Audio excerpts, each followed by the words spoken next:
Because the thing is that when you were in the jungle, you were talking about an album back then, and you really have waited quite a long time for this. I've waited ages. Well, I keep writing new songs, that's the problem.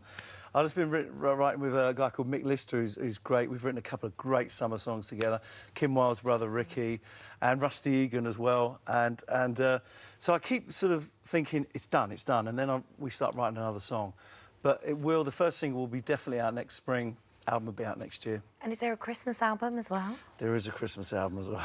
So, and a possible orchestral album as well. So, because, you know, working with the orchestra has been fantastic. So we're thinking of putting a big orchestral album together as well. They're big venues as well that you're doing. Yeah, it's they're October, good. Isn't it? The big 15th we're at the Symphony Hall in Birmingham. Pavilion 16th is Southend, and 17th Royal Albert Hall.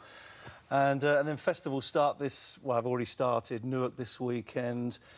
And I think 24th of July, South Tyneside. Yeah, put all the details, yeah. So, South Tyneside. So it's good, it's all good. You said that Spandau Ballet works now and again, that it would be a while before It's like a part-time job. Yeah.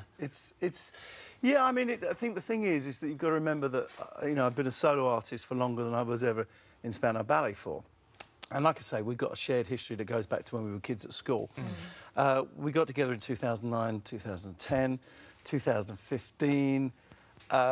And then, you know, we go off and do our own things, and I think that's a good way to do it. So when we're going to get together again, who knows? But well, as with many friendships, you know, there are those occasionally troubled periods, and that's all quite well publicised. We had a couple. Yeah, you had a couple.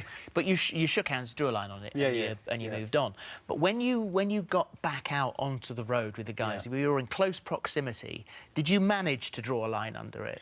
Yeah, I mean, you do. You have to. I mean, you never forget what happened because, you know, we were school kids together. We formed a band. We toured around the world. It was great for approximately 10 years, and then it all fell apart.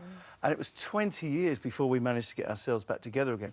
So although you kind of gradually, and it's a hard process to sort of kind of forgive and everything else, you don't ever completely forget. It's always going to be there. And the friendship is brilliant and it's solid, but it's never the same. It's not the same as when you were young kids and you were innocent young kids wanting to take over the world. So it's a different relationship. And how do you find all the touring? Because you must be away from home. Because you've got 5 kids. I know your youngest 2. They're still little. I mean, youngest is 4. Am I right? Yeah, little Genevieve is 4. She goes to full-time school in September. I'm like, that's the last one. And I'm like... They're all at school. They're all done. Yeah, so it's kind of hard, you know. I mean, all the big kids are grown up. They're doing their own thing. But the 2 youngest, Zara and Genevieve... drive you crazy. I mean, life's mad. Which is why when Holly said you enjoyed going on tour, being away from family, great. I try and pace it so that I'm, you know, like when we're doing the orchestral shows, it's just 3 days. When I'm doing the festivals, it's weekends, and we go to Italy and Spain. I've got a European tour at the end of the year as well. So I might be away for 2 or 3 weeks, and it is hard. It is really difficult. But, you know, with FaceTime and everything else, you know, hello, kids, how you going? What about music and technology? Do you think Spandau Ballet, or even Frank Sinatra, would have been famous in a world of Spotify and YouTube?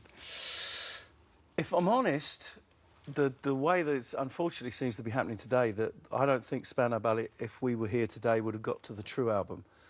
Because our first 2 albums did OK, Journeys to Glory and Diamond, did OK. But they didn't sell on an international scale. We didn't even sell that many in our own country. So in today's current climate, we probably would have been dropped by the record company. That's mad, isn't it? Which is kind of crazy. So you kind of think to yourself, how many brilliant bands are out there that are making great 1 and 2 albums that never get to the 3rd album? And that's the problem. And, you know, with Spotify and everything else and the streaming, how do artists make money? I mean, we make money from gigging, which is fantastic. But in terms of selling albums now, you get a #1 album on 10,000 albums. Well, that's kind of...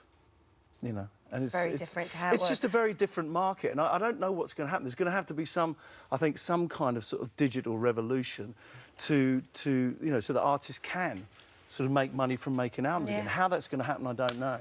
And have you kept in touch with any of your jungle mates? I mean, Yvette you were very friendly with, and obviously Duncan Valentine. Not so much Lady Say. Really? Well, we have a dog trying to break through. Oh, the dogs are having a whale of a time over there. The mention of Lady C, I think Party's kicking off now. Yeah, I know. Well, we saw each other at the National TV Awards. I mean, the problem is... You and Lady C, or all of you? Oh, she was there as well. We don't talk. Anyway, moving on. So most of the others were there and that, and they're great fun. I mean, I've got to give Duncan and Yvette a call and Suzanne because, you know what it's like. You say, right, we're going to keep in touch, and then you all go off and you do your different lives. You've got children, you've got businesses and everything else. Techno tone on the decks. Techno tone on the decks, like, you know. And I wish I'd never said that. Now. I'm going to have to live with that, aren't I? That'll be your name for the rest of my life. Yeah, so yeah, we must get together. I mentioned to Vicky recently, I said, look, you know, if someone can organise it, not me, get Vicky to organise it, or Fern, and organise a get-together, a big dinner, because it's brilliant. I mean, myself and Duncan, we got on so well. He's a lovely, lovely guy. In fact, I got on with everybody. Yeah. I'd do it again. I loved every minute of it. Well, it's lovely to see you, as always. Thank you very much. Nice to be on the sofa. Good luck with the festivals. Yeah, thank you very much. Great to see you, mate. Hello, YouTube. For more of the same, just click here. And don't forget, you can subscribe for even more of these amazing videos exclusive to our channel. How do you act on stage, then? How does it work, learning lines? Is it the same as singing? Yeah, I learn the lines, practice them over and over again, and if I'm speaking an accent, which I am in this, you know, American accent, I'm often fine.